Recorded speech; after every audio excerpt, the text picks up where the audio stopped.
We are here with Jackal on the Nintendo Entertainment thing.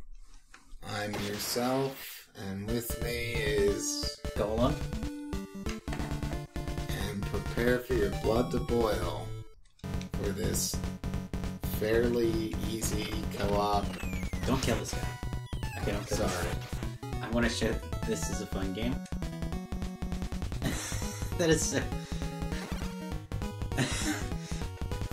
yeah, so this game is slow enough that in the opening levels, I like to play a game where I try to convince the enemy soldiers to kill themselves on my truck.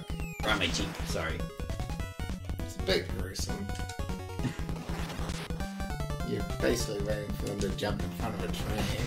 No, that's not even it. It's like the train is stationary and they, like, somehow pierce themselves under the motionless wheel. I guess, maybe they trip and fall on a banana peel and slam their head into the hood of the car. The hood of a Jeep is pretty solid. That's true, yeah. Did you get the... I got... Oh, yeah, sorry, okay. I'm not giving you any of the power-ups. Whatever. Oh, wait, yeah, that's what we want because the grenade is better than the depot missile. Right.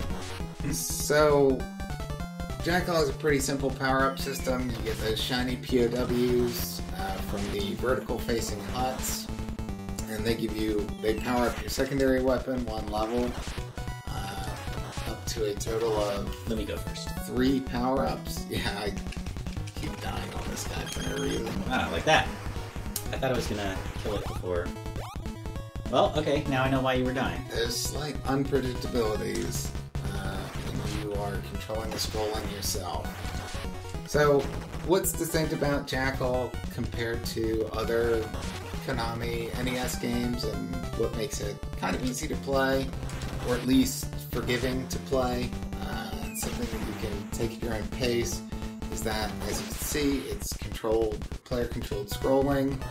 So unlike Gradius, which scrolls on its own, the player can stop at any point and the screen will stop scrolling. Each stage is 2 screens wide, and some of them have branching paths. The player is in control of the horizontal scrolling, and we can back scroll a little bit, about a half of a screen or so, in case we miss something or want to clear out an area and then backtrack a little bit. So as you collect POWs in the stage, you don't get any points. When you drop them off at the helipad here, you get 500 points for each one dropped off. And at the end of the stage, there'll be another bonus with 2,000 points for each POW that was dropped off at the helipad. I'm actually kind of glad I didn't get any upgrades here because you can use the trees for cover if you have grenades. That makes sense. So this is the first boss. 4 tanks are going to attack us, I think from semi-random locations. Yeah, I've never been able to figure it out. So this is one of the harder bosses in the game, surprisingly. Because each of these guys takes 2 hits from your secondary weapon. We both die. That's alright, one death each isn't the end of the world. And there's plenty of power-ups in stage 2. So, it's also that every other boss in the... Well, I guess not every other boss. Most other bosses stay at the top of the screen. Right, so that boss has its multiple attacking points. Now the funny thing is the other bosses all have tanks that spawn in, but those tanks don't take 2 hits to kill, which makes a big difference, because most of the enemies in Jackal, really all of the enemies, can be killed with 1 hit from the secondary weapon, and maybe 4 or 5 hits from the machine gun primary fire. So the machine gun works like your gun in Gradius, where it always shoots the same direction up on the screen. So you can strafe, essentially, while shooting that. Whereas the secondary weapon fires in whatever direction the Jeep is facing.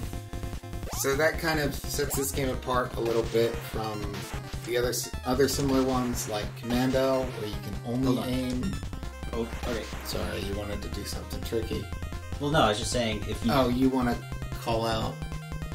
Yeah, if it was aiming you, I thought it might make more sense for me to get it. Yeah, so the aiming system, or there's some sort of targeting behavior in two-player mode that makes it a little bit, not really specifically harder or easier, but maybe a little more chaotic than playing in single player. Because in single player, just about every enemy here has aimed bullets, so you always know that the bullets are going to be coming straight at you, whereas in two players, sometimes bullets are going to be going off in another direction because they're following your partner. This should be your last upgrade here. Okay, so at the third upgrade level, you have these rockets which explode in 4 directions. There's a jeep coming up. We should probably kill it before getting the helicopter. Okay. Because that freaking jeep is the worst. And occasionally enemies like that tank just there will spawn below the screen, but those are not endlessly respawning enemies. Those are scripted spawns from behind. So that is another factor that makes Jackal fairly leisurely to play, is that unlike Contra or other self-scrolling games, there are no respawning enemies here. So we could, and there's no timer either, so 2 jeeps up ahead. we could sit still and... Oh, what? You just knocked that one off. See, I think that they are somewhat triggered by... I think there might be scripted ones that fall, but only if you drive near enough or shoot them. Or, like, maybe shoot near enough. It's a little tough to say. But there's really no pressure to keep scrolling in Jackal, is the point I was making. It's so good to kill that jeep ahead of time.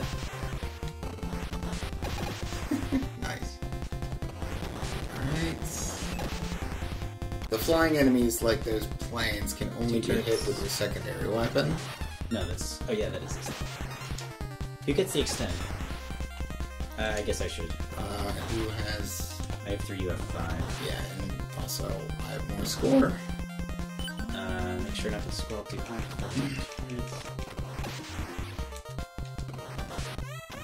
Alright, so the second boss, these 4 heads, I believe they're only vulnerable when the mouth is open, and I think you can correct me if I'm wrong, you can only hurt them with your secondary weapon. Yeah, and I don't even think you can do it diagonally. There's like, it looks like your diagonal weapon reaches, but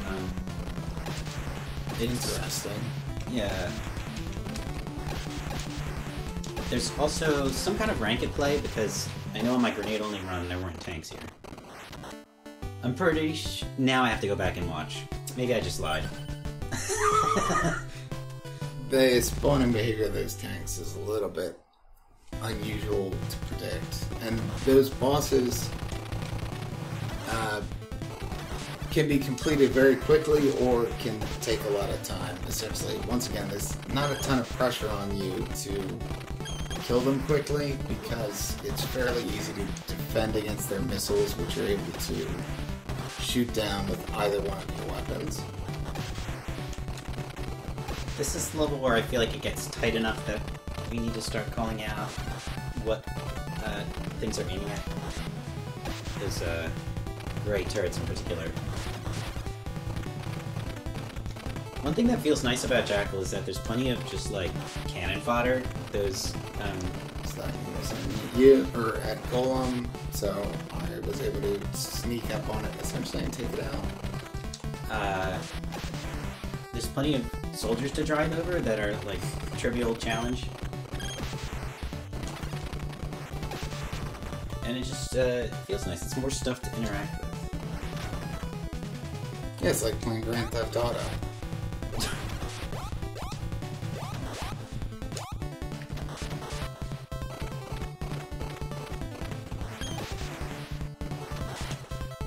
So something that we start using more in this stage is the... Well, really, it's significant from the beginning of the game, but your machine gun can't shoot through certain barriers, such as bunkers or shipping containers, but your secondary weapon, depending on its power level, can. Their grenades go through any flammable containers. The rockets don't go through any, but the explosions, the secondary fire from the rockets, as you can see here, do penetrate those barriers. I'm able to shoot through the box here, but not here. I guess that's a gap between them. Ah. Oh, yeah, I mean, I guess that makes sense, like... Oh, whatever, yeah. It's not worth... Yeah, there's a gap. That one's aiming at me, so...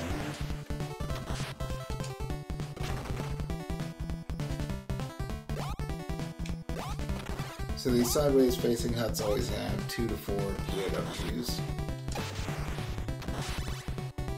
So this is... This is the hardest part. Yeah, I mean, this is one of those things that is simplistic. Did you get it? I don't know. They could have just scrolled off and then enemies exist. Yeah, okay. Right. So the world is persistent beyond the screen for the most part. So enemies can't shoot you from off screen, but they can wander off screen and come back on. And you can't shoot enemies from off screen, but if you killed an enemy and then scroll at spawn point off, it will not respawn.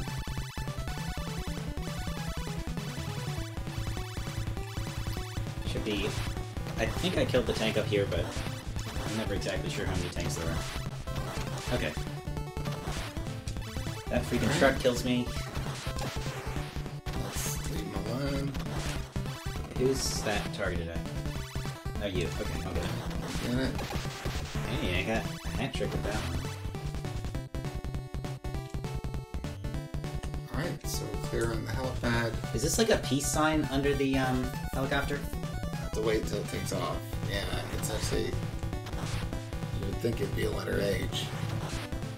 Does it not take off until we drive away? I think you need to drop off yours. Oh, mine didn't drop off? Whoops.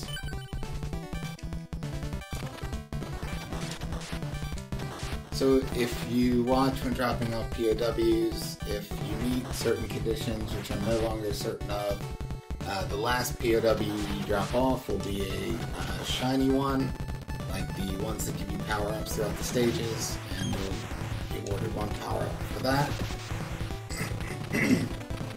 There's no way to get, as far as I know, no way to get more than 1 shiny POW at a drop-off. So you only need a few regular ones to get the power up.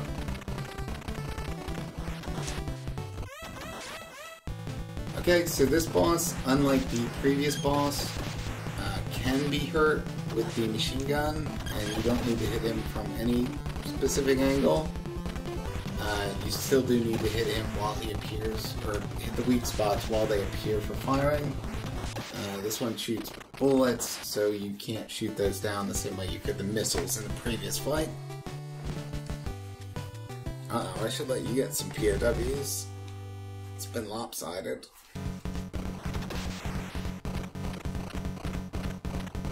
Alright, stage 4, so there's this cool little intro area, which is like a swamp or something, a rice paddy maybe,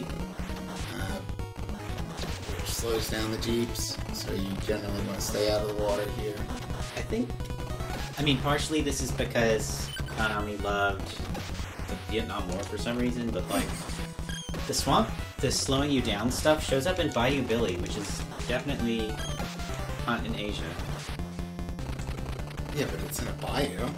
Yeah, no, so it makes sense, but it's like Konami worked that into games even other than war games. Sure. Swamps aren't only the site of wars. All kinds of things can happen in swamps. Yeah, why doesn't it show up in Double Dribble?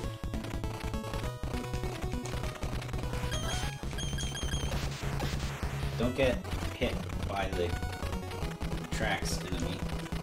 So the landmines there are pretty easy to avoid as long as you take your time. They become visible as soon as you get close to them. Do we need a power up? No. But we may as well pick up the POWs, right? Or we could just skip the whole thing and go on the right. No, we gotta save everyone. We don't leave people behind. Okay. Hey. So, the reason that we took the right path in that branch there was that at the end of the left path is this enemy that shoots this 5-directional spread that is very hard to dodge. And we'll get a closer look at that later when there's one more of those in this stage. Son of a gun.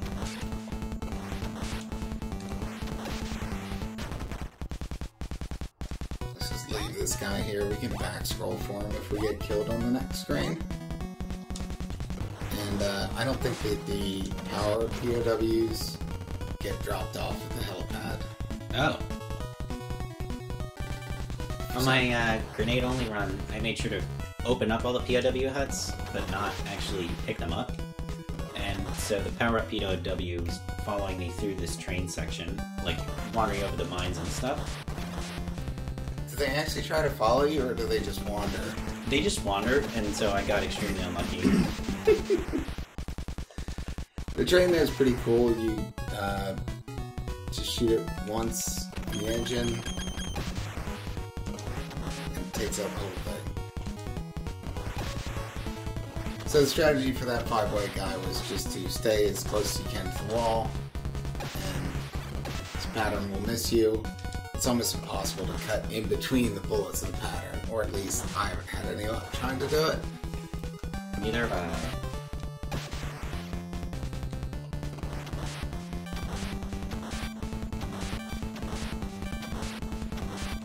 So the POWs are worth 2,500 points each by the end of the level. Extends come at 30,000, 50,000, and 70,000, and 50s after. So the math there is that 20 POWs, regardless of other points, add up to one extend, and they're probably about 10 to, or maybe about 10 to 15 POWs per stage. So about 3 extends through the course of the game from just picking up all those guys. I don't think these soldiers in this fight shoot. You're probably gonna milk that guy a little bit. You can definitely milk it, but I don't know if that's worth it. All these Konami games are score broken. Are they? Contra is, and Super C. Both of them you can milk infinitely on junk runners. Oh, sure, that makes sense. There's a tank? Yeah. And they're also both, this isn't really score broken necessarily, but they're also both so easy that looping them endlessly is just an endurance task. It doesn't get hard enough to ever kill you. And I don't know, maybe there's a kill screen. I think I've only been through about 3 loops of Super C. I think Pericles left his NES on and, like, counter-stopped Gradius 2. Pericles is a now disgraced shooting game YouTuber. Yeah, but I never heard... Friggin', I called it out last time and just completely forgot. Alright, we were on a good no-death streak there, though. You know, if I die, that's how I want it to happen. A tank rolls out of a shed and runs you over. Yeah, now I'm out for vengeance. Anyway, I never heard Pericles say anything that was incorrect, so... A knowledgeable, but dishonorable player.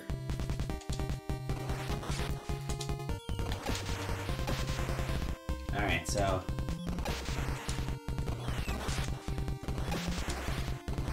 These bunkers in front of these turrets here are a good example of the semi-permeable barriers that you need grenades or explosions to pass through. And so this is a fairly difficult setup to get through if you have the level 1 rockets, which don't have the secondary explosion and don't penetrate barriers. Don't forget there's a tank on the bottom on the right here. Alright, stand back. Oh yeah, it's aiming this at me. guy. Bottom right tank. No, I guess that must have been the tank up on the left. For all I know, we may have hit a tank there as soon as it spawned. Yeah, sure. Sometimes you can hit things that are slightly off screen, and sometimes that results in the sprite not updating correctly. You can see it on the heads in stage 2 sometimes. That definitely happens in the Contra games as well. Scrolling technology wasn't perfect yet.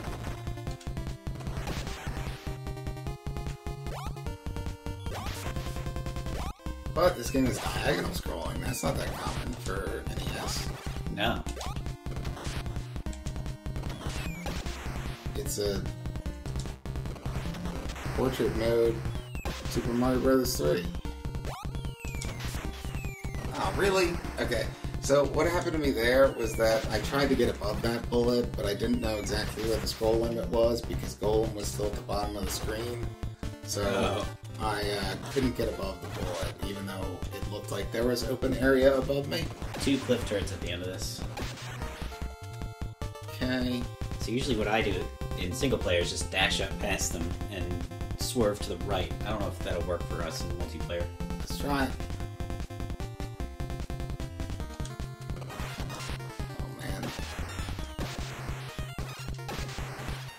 Got the stupid rockets that don't penetrate any of these barriers. Alright. You should get that power up for definite. Alright. I don't think I have any POWs to drop off. Well, Tess, this is your theory about whether or not you can drop off the flashing POWs. Oh. Well, assuming that I'm right, that I don't have any POWs. Yeah. Okay, that bomber respawns. That, or there's just a whole bunch of them here. I'm still not sure which. I don't know. Yeah, looks like you might be right. 1, 2. Well, I didn't pick up 2 shiny POWs there, so I was just misremembering.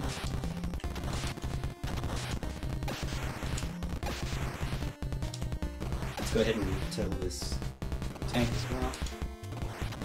Oh, actually, wait. I'm at power level 2? Well, I don't know. Just have to review the video. So here on the wall, I like to take out the middle turrets first. I don't know if that's... How do you feel? So, this is the 5th boss, which is a mixture of garages and turrets on a wall, basically. So, I think what we should do is take out... Okay, yeah, we'll do it your way. I'll take out the left one, I guess. Sure. Oh, not if I miss the tank. There we go. Now I should be... Oh, right. Except I'm used to grenade strats. Let's do the... Oh, we scrolled a little too far and got the turret on screen. It is possible to kill both those garages without having to encounter that turret, but then we scrolled it back off. So, let's just go across. Get it.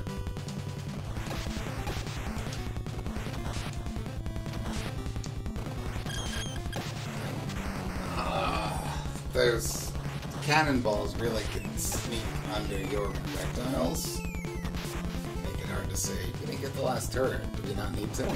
No. You just need to get the barriers, like the garages.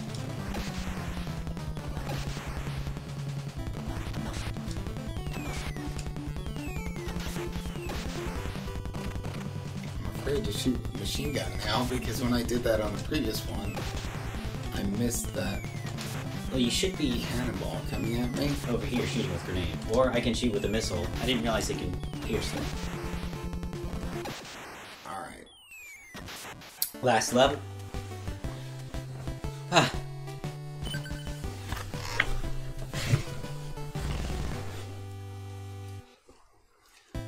So the last level, unsurprisingly, is by far the most challenging in the game. These turrets on walls, like are being introduced right away, are placed close to each other to put a lot of pressure on you, and just impossible to circle around. Are we going to be dropping off POWs? you don't believe that the helipad in this stage is safe, correct? Yeah. We still get the end of stage bonus. I know that you're about to say extents don't matter because it's the last stage. Well, I'm a score player. Well, yeah, but you need to survive to claim score. That would be more my argument than clearing the loot. We're getting the POWs. I'll leave them behind. Well, okay, at least you should pick them all up. And then I will guard for the... I'll try to guard for the helicopter. Okay. No promises.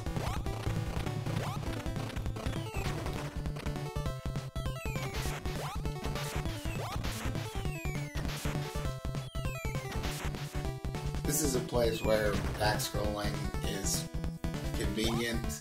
Not that we had to move back that far, but you can't really trap yourself with the building in the middle like you would be able to do if you couldn't scroll backwards. So there's a bomber about to come up. And this is Just make sure you can dodge laterally. Yeah, I got it. And a Jeep? I can't... Oh, I can. Can I shoot over? No. I need you to take care of the Jeep. This here is a little dead-end trap, not really a branch. Well, it's a branch that immediately ends in a dead end. Forget it. The reason that we went that way was to get an early shot across the barriers at some of the enemies that are going to be in this next area. Once again, that's taking advantage of the fact that the world is persistent outside of what the camera is showing. So that's aiming at you. Why don't you stay out there? Even the other one's aiming at you. Okay, so now I'll stay down here, and you can go get... Oh, come on. No, you need to scroll further. I can't hit it. Oh, okay. Oh, but now it's aiming at you. So it seems like after 27 bullets, I think may have been the number we counted, they switch targets. But effectively, that means unless you really sit still and do nothing, they're going to continue targeting one player. These helicopters are by far the hardest enemy in the game.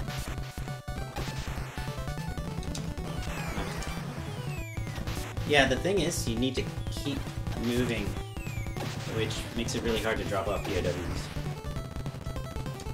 Alright, so much for that. Glad I have grenades back. And just before we move on to the next area, I want to point out there's a MiG 25s or 29s. Well, now I can't remember, but you know the famous MiG from the Cold War era. Are they named MiG because they're miniature? Yeah, I guess. Who are these aiming at? That's aiming at you, so you come down here. I got it. Ugh, you're too brazen. I ain't backing down from some stupid turret. Plus, I'm at the bottom power level, so it doesn't even matter.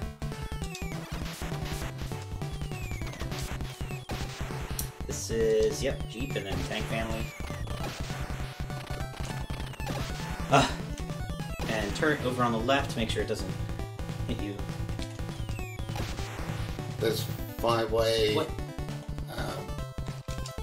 emplacements actually shoot a much wider spread than that cannonball truck earlier, so you can get in between those.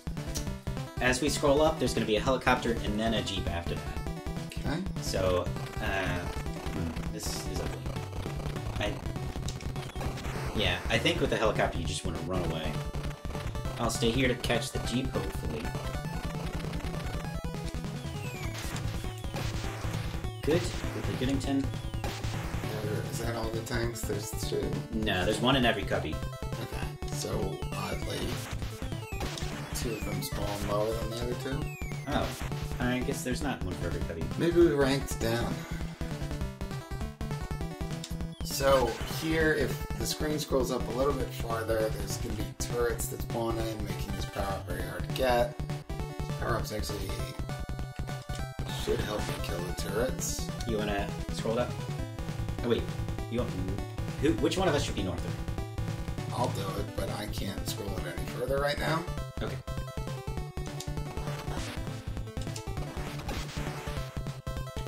Okay. Who's it targeting? Okay. Ugh, that's ugly. Stop. Target the same one. Chill.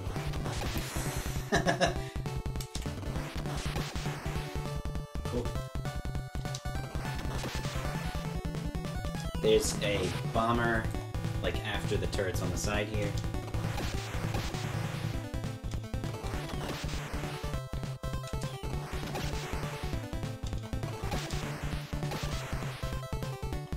Yeah.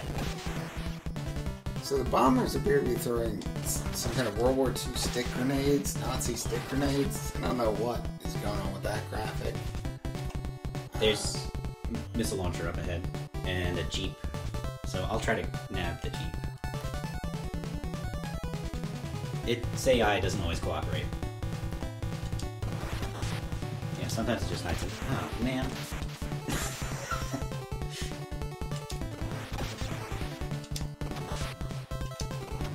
Why'd you back up? You should be able to get it like this, but the missiles will despawn.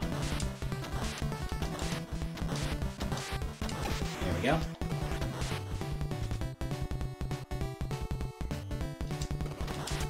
This is a somewhat cowardly strategy. I wouldn't have played it that way. I always play it that way. Oh, this part. It's the difference between a Gradius player and a Contra player. Gotta keep running.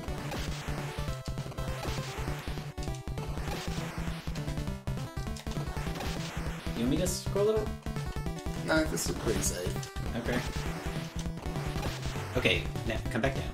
Because if Okay. we are at all apart, this helicopter's gonna point blank whoever's behind. Okay. Oh my god, is this Better, good? better you than me. Yeah, that was not worth it. Well, actually, I mean, we're at the boss. If we do cowardly strats, it should be fine with grenades. I actually kind of prefer the grenade for the cowardly strategy because there's a time delay. Am I on tank duty? Friggin' helicopter every time. Yes, so the turrets here only shoot 3 directions, so it's fairly safe to attack the building, but tanks spawn in and make it more difficult, so it's easy for one, or it's best in 2-player for 1 player to take care of the tanks. You can kill the boss without killing the turrets? The other player to attack the building. Son of a gun! I didn't know that. I never attacked the turrets. Somehow I always assumed you were. Alright, so It's aiming at me. we're doing another. This is the sort of coup de grace of the human-based strategies. This is why we need sound effects on. Oh yeah.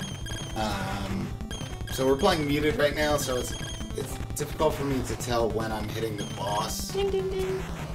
But I think if I don't see that little white sprite at the end of my shots, that means it has landed. Yeah, okay. That's like the patter where your bullet hits the ground. Like a soft ball thrown by a little kid or something. So this guy is back and forth, is kind of random, or randomized at least. So it can be pretty tough to dodge this laser. So one player draws the machine gun fire away, and the other player attacks. He will switch targets eventually. Okay, good. And we switch roles at Nuts. that point. Alright, So close. Only got 27 shots here.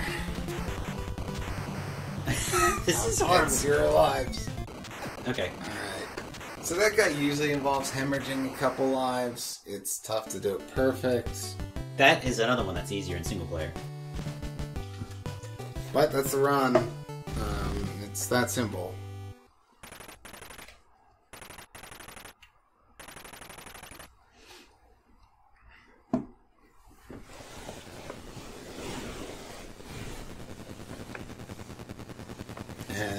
I guess in representation of the fact that the war is over, they took the turret off the back of the Jeep and threw it in the ocean.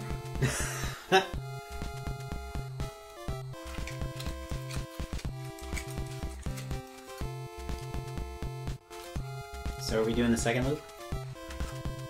I guess we should see how far we can get. I'm at 0 lives, so it's not going to last long.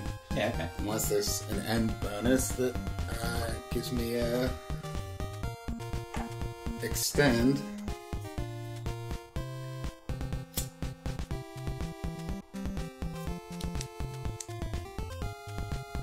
So I'll give you a brief review of Jackal during the credits, so we don't have to linger after the second death. Well, there's... What's there is pretty well tuned and balanced. It's... The little variation there is interesting, like the way the different power-ups behave. Certainly the spread on the missile is interesting. As you upgrade it, you can kind of shoot around corners. Yeah, it's a 2-stage projectile, which is always fun to use, in my opinion. But, that said, I don't think there's enough variation to make it interesting, and there's not enough, like, pressure to keep moving, and so, it's not quite interesting, even though it's, like, very well made. Yeah, that's where I would land. Most of the game really does happen in the top third of the screen because of the lack of pressure to scroll. Or on the left or right wing.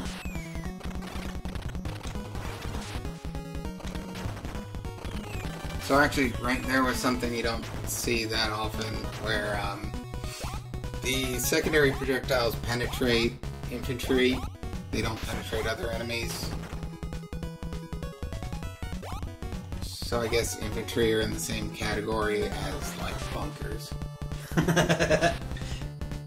Meat shields.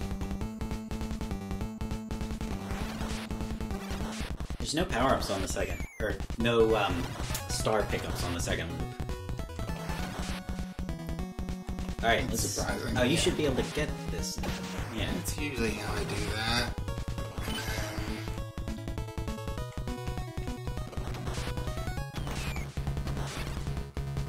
Somebody saw something down here.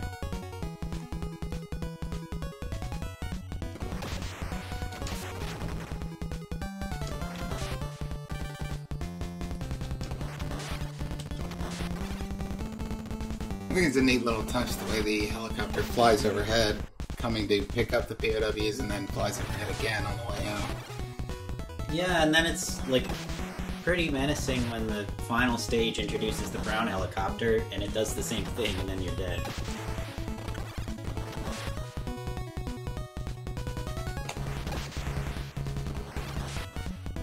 Oh, I should be getting this.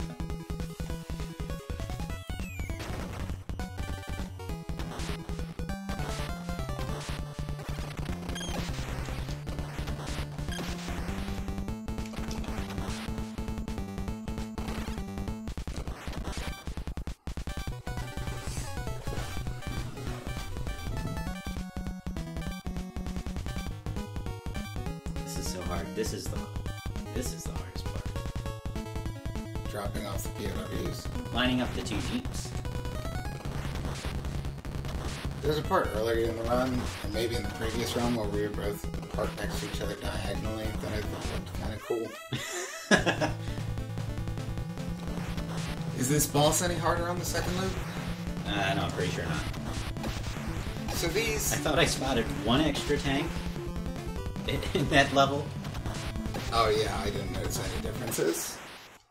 So these second loops of these arcade Konami games on NES are usually, most of them are barely at all distinguishable from the first loop. Like, they're technically hard mode, but Super C and Contra are pretty much the same difficulty. Just once in a while there's an extra enemy, and that's really just because of the hardware limitations of the NES. It's they were pushing what they could do on the first loop of the game in terms of bullets and sprites on screen, and so to make the game any harder, there's not a lot they could do.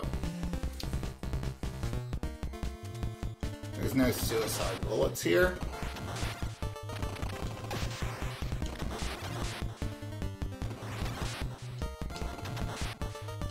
Let's see, I should take... Oh, sorry. And then you need the score.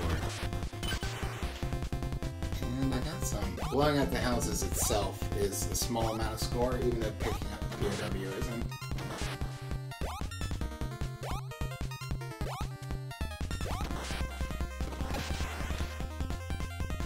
Alright, I should be able to get both of these in one shot.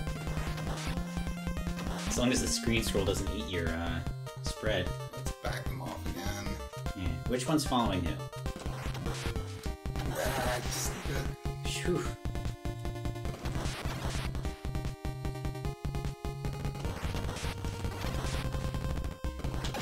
We took the left path last time, right?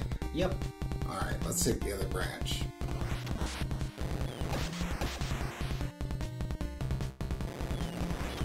What the heck? That guy, either he respawned or that was a second loop difference, that there were two bombers there.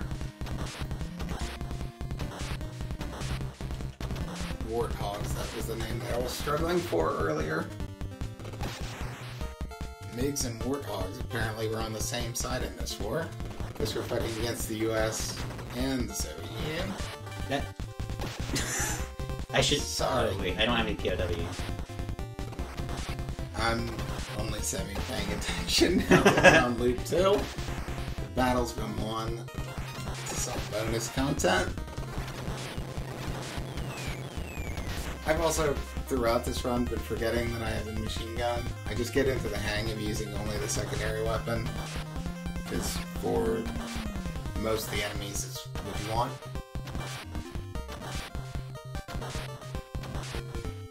The upside to that is that if you want to, you can just hold the fire button the entire game. I have auto fire on right now, so it's shooting somewhat faster than it would on a normal console if you were just holding the button, but it still does continuously shoot. And I don't feel bad about using auto fire at all, pretty much in anything, but especially not in an NES game, because when I was a kid and had an NES, I probably had 10 different rapid fire controllers, and everyone did.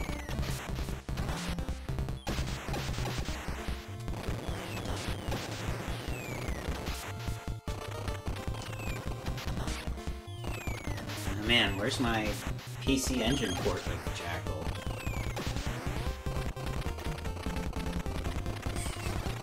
Are there any, whatever you want to call this style of top-down shooter on PC Engine? Pretty? I can't name any. I think that the best representative of this genre would definitely be Shock Troopers on Neo Geo. That's a really good one. That's probably one of the only ones I would really recommend. Not that any of them are bad, but I feel like the Jackal syndrome afflicts a lot of these games, that they're just kind of slow. For someone coming from regular scrolling shooting games, if you're not coming from that background, these probably feel a lot more palatable. Yeah, I mean, I enjoyed Jackal long before I enjoyed any scrolling shooters. Yeah. Just being easy is such a nice thing. Being easy, having nice music. Having seamless co-op like this. You don't get that in Gradius. You do get it in Life Force. Yeah, Life Force. Everyone's shooting 2 bullets at a time. Or not everyone. The tanks and soldiers are shooting 2 bullets at a time. Do they always do that? Is that a loop 2 thing? I couldn't tell you. I was also wondering if the turret volley intervals get shorter, because turrets readjust their aim when the volley is over. So it's... thought I saw some turrets shooting volleys of 3 and then some shooting volleys of 2, and the ones shooting volleys of 2 would be harder. Right, because that would be more accurate.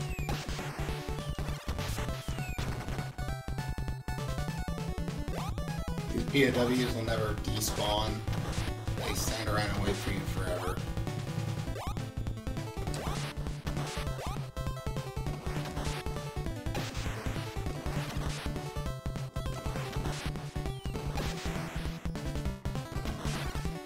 That guy's on top of the crate. Or, container. How was that looking?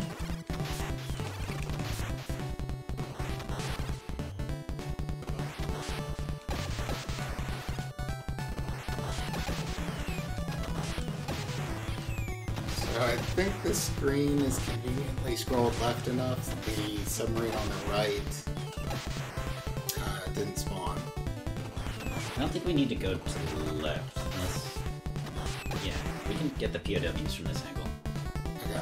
Because We there's need to no... go to the right. Oh, yeah.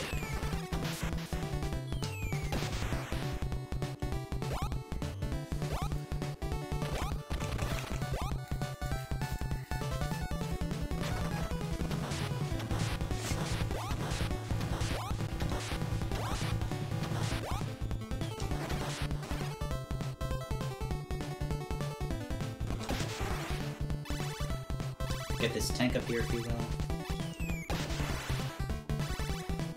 Oh, God.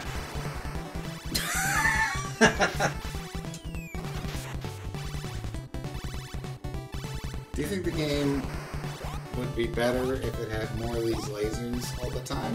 No, I hate these lasers. Oh my god.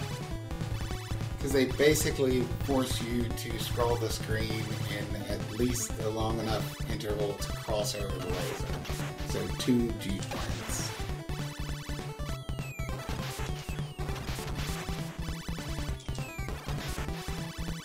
In that case, it should just be Zelda scrolling.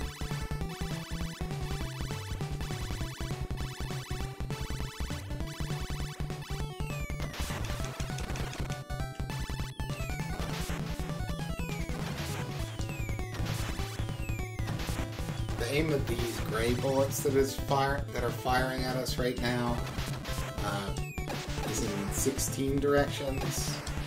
The orange bullets that you see on later turrets only can aim in 8 directions, but they travel faster. I actually think it's only 3 because Oh, okay. they only fire in the bottom 3 directions. You can get behind them? Yeah. Ah, yeah. That's the first of them. I mean, you can't get behind this instance of them because they're guarded by the... Wait, wait. Oh, yeah, I could have that tested... one. Oh, yeah, okay. Oops. Alright, here comes the underground one.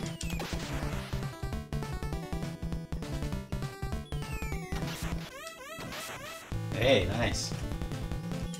Somehow he's still gonna blow it off. Huh. These are shooting differently, aren't they? Do you think it's wider? Wait, maybe not. I don't know. It seems like they're... I might have to back up like this. Maybe they're cycling faster. That might be it.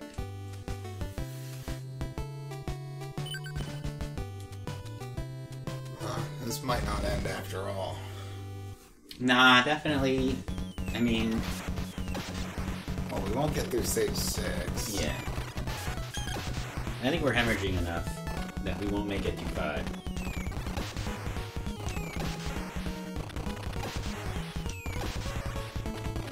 There's an extra missile launcher here. Ah. So in these later stages, you see fewer POW huts. So carrying over some power-ups from stage 3, or really from stage 2, is pretty helpful and ends up making a long-term impact on how many lives you can carry into the later stages. Well, Isn't the power up over on the right hand?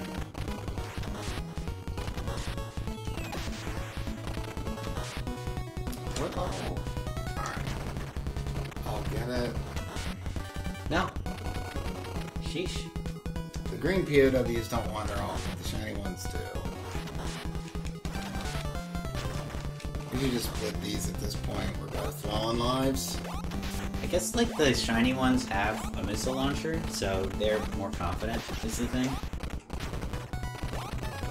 Do they? Oh, you mean that they had brought a missile launcher to the team? Yeah, yeah. But that would also explain why we don't drop them off at the helipad, because those are the ones that come with us. Oh, yeah, yeah. So they stay in the Jeep until they get killed. That guy, that missile launcher on top of the cliff is usually not going to spawn unless you're making a point of trying to spawn it. And that time, you see what happens if you don't hit the engine of the train on your first shot. Is there a holder here? Let me do this guy. Thank you. Okay. That wouldn't have been possible exactly that way in single player, but we got a little co-op strat. Yeah, that's cool. Oh, and I ran right into that bullet. Oh, no! I got too greedy.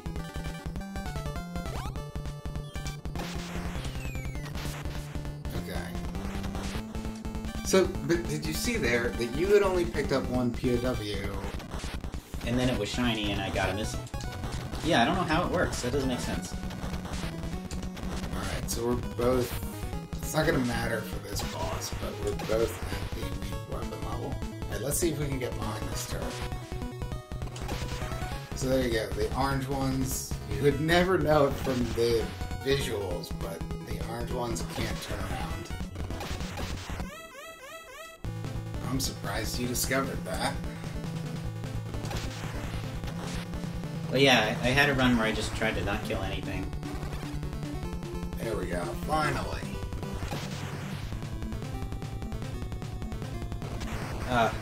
That guy definitely is shooting faster than he did previously, so it seems like all the bosses probably cycle faster.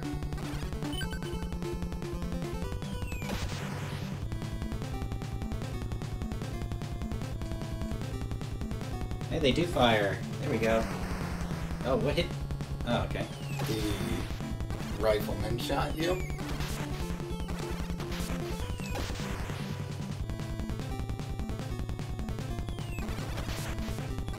Guy's firing from off screen. Come on.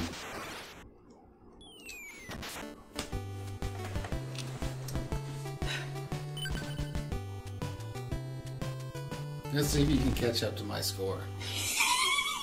I think I'd have to make it to 3-6. What? How did you get back?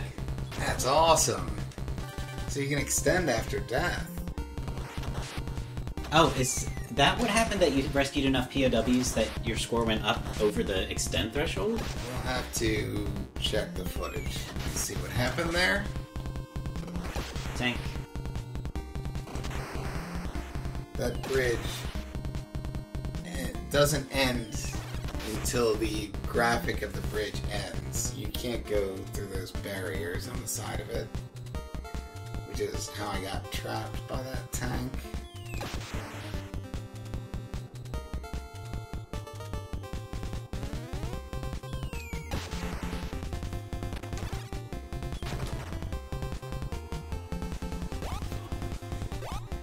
This game does have life sharing, like Teenage Mutant Ninja Turtles, or Contra, or Super C.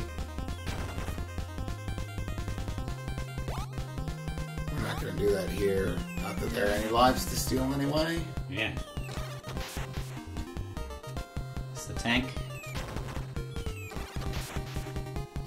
So that is the one and only fake out POW house in the game.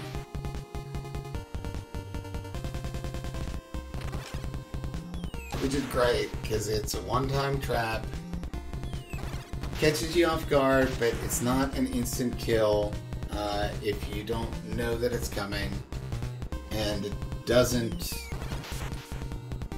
turn the game into Ghosts and Goblins, where every chest is a total die roll, whether it's going to be something that kills you or a much needed power up. Yeah, I don't think this game has any randomness. Like, it's very dynamic, but I don't think anything is random.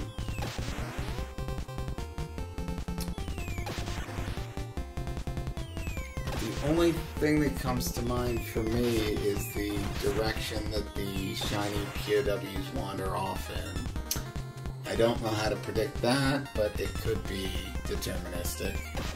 No, yeah, you're right. That didn't occur to me. Oh, friggin'.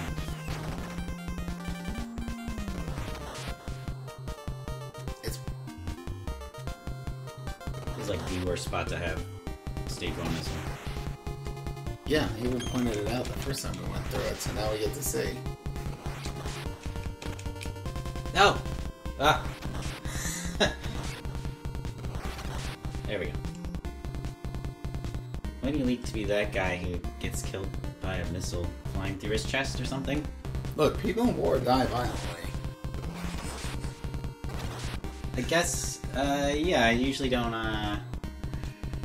Jackal has forced you to confront some realities of the brutality of mankind. But yeah, I think so. Is the thing. This is usually why the Vietnam War is not a popular subject for video games. Not that this game is... is this technically set in the Vietnam War? No, I don't think we know where this is. Okay. It's just a... contemporary jungle conflict.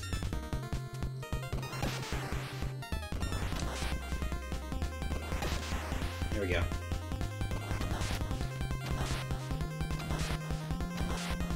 You're really gonna draw this out, huh? Yeah, I mean, this is Jackal. You can make it pretty far. Just with, oops. There we go. Alright, that's Jackal, ladies and gentlemen. Thanks for watching.